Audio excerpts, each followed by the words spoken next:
शाबूचे वडे तर तुम्ही खूप प्रकारचे खाल्ले असतील, पण या प्रकारची खिचडी तुम्ही एकदा खाऊन बघा, तुम्ही शाबूचे वडे खायचे विसरताल.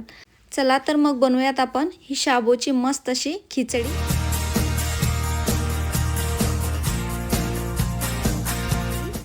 इथे मी 2 वाटी साबुदाणा घेतलेला आहे आणि हा साबुदाणा एकदम बारीक आहे.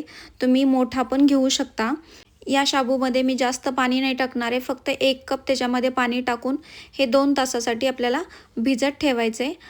आता आपले 2 तास झालेले आहेत. तुम्ही बघू शकता आपला हा शाबू एकदम मोकळा झालेला आहे, त्याच्यामध्ये बिलकुल पाणी नाही आहे. इथे मी शेंगदाण्याचं बारीक वाटण करून घेतले आणि ते टाकलेलं आहे. इथे साधारण मी 1 कप शेंगदाण्याचं वाटण टाकते आहे आणि हे मिश्रण आपल्याला पूर्ण मिक्स करून घ्यायचं आहे.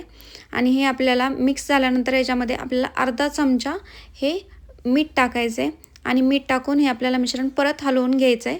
आता आपलं हे मिश्रण पूर्ण मिक्स झालेलं आहे आणि आता आपण गॅसवरती पॅन ठेवून त्याच्यामध्ये थोडंसं तेल टाकून घ्यायचं आहे आणि तेल गरम झाले की त्याच्यामध्ये आपण थोडेसे शेंगदाणे टाकायचे आणि ते थोडेसे हलवून घ्यायचे. जास्त त्याला हलवायचं नाही आहे, 1च मिनिट हलवायचं आणि त्याच्यामध्ये मी बारीक कट करून मिरची घेतली आहे आणि एक बारीक कट करून मी बटाटा घेतला आहे आणि तो बटाटा त्याच्यामध्ये टाकला आहे आणि हे आपल्याला सगळं मिक्स करून घ्यायचं आहे. साधारण आपल्याला याला 5 मिनिट हलवायचं आहे.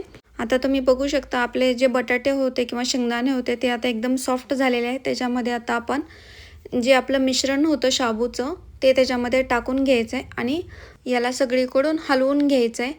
तुम्ही माझ्या चॅनलला अजून सबस्क्राईब केलं नसेल तर करून घ्या आणि बेल आयकॉन ऑन करायला विसरू नका, म्हणजे मी जेव्हा नवीन रेसिपी अपलोड करेल तेव्हा तुम्हाला त्याचं नोटिफिकेशन येईल.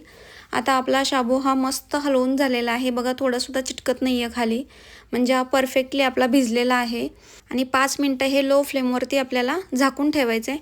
आणि कधी कधी काय होतं, आपल्याला शाबूचे वडे तर खूप आवडतात पण त्याच्यामध्ये जास्त ऑइल असल्यामुळं, तेल असल्यामुळं ते आपल्याला खाऊ वाटत नाही. तर ही शाबूची खिचडी एकदम बेस्ट आहे. याच्यामध्ये जास्त तेल पण नाही आहे आणि खाण्यासाठी इतकी टेस्टी लागते, असं वाटेल की तुम्ही शाबूचाच वडा खाताय. तर तुम्ही बघू शकता आपली ही खिचडी आता तयार झालेली आहे आणि ही खिचडी आपण दहीसोबत खाणार आहे. एकदम जबरदस्त लागते दहीसोबत खाल्ल्यानंतर. तुम्ही ही रेसिपी नक्की ट्राय करा आणि मला कमेंट करून सांगा की तुम्हाला ही रेसिपी कशी वाटली. आणि अशाच रेसिपींसाठी माझ्या चॅनलला सबस्क्राईब करायला विसरू नका. तर भेटूयात आता आपण अशाच पुढच्या रेसिपीमध्ये.